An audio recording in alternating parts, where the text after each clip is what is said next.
I'm gonna step back for a minute and let my friend Nurse Tough Love explain it, and we're gonna come back and talk about it on the back end. And she's feeling some kind of way, so how about we try not to piss off Nurse Tough Love today, okay?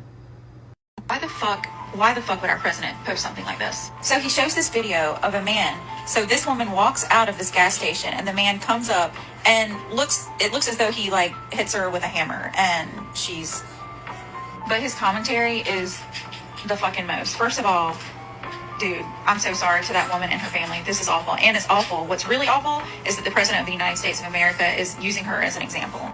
An illegal alien, criminal, I mean, like every fucking adjective, from Haiti, who was released to our country by the worst president in history, crooked Joe Biden. Can we talk about how no other president in history has ever had to blame so much on the prior president? Like, this is really getting fucking weird. Okay, anyway, and the radical Democrats in Congress just beat an innocent woman to death with a hammer at a gas station in Florida. The video of her brutal slaying is one of the most vicious things you will ever see. Well, that's because you haven't released the rest of the Epstein files, you stupid fuck. Anyway, this animal is allowed to stay here because the Biden administration, blah, blah, blah, blah, blah, Paul Serene. Dude, more blah, blah, blah, blah, blah, Paul Serene. But here's the fucking best part. I don't recommend you watch this tape because it's so terrible, but I felt I had an obligation to put it up so that people could see what Democrats are protecting and wanting to come to our country, even now, after all we've been through. Are you fucking kidding me? Yeah, but again, thanks so much for feeling the need to release this. Now release the rest of the Epstein files so we can see your heinous crimes. Quad. Nurse Tough Love comes in like a fucking wrecking ball sometimes. Stupid fuck. I love it. I love it. If you're not following Nurse Tough Love, you need to. I've been loving her content for years. Having said that, putting all of that to the side, yeah, why the hell would Donald Trump post the entire unedited video?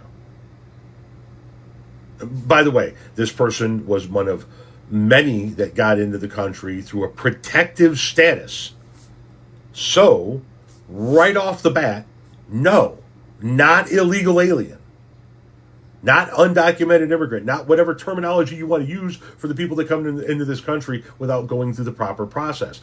They were part of a group of migrants from a few different countries that came in with a protected status. That protected status was, to the best of my understanding, done away with by Donald Trump.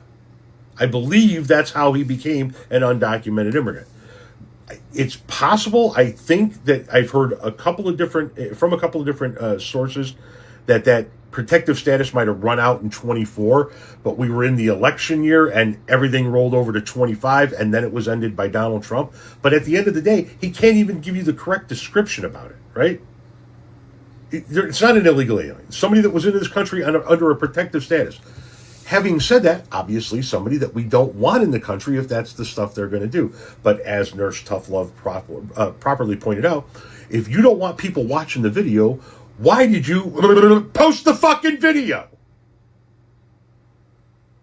It's like me making content and going, hey guys, don't watch this video. So here we are. The President of the United States posted a video on his Truth Social platform last night or early this morning, showing an American citizen being unalived by somebody with a hammer on security footage. No editing, nothing. By the way, if I could throw a little PS in here, I have been screaming from the mountaintops for the better part of 15 to 20 years that we should be able to see the footage that is generated from all of these different mass shootings, whether it be in a Walmart or a grocery store, at a concert, at a church, in a nightclub, or especially in a school. Because I think that the American people need to be jarred into seeing it. And I've been told for 15 to 20 years, we can't do that. That's going to scar people. But this is okay? Okay.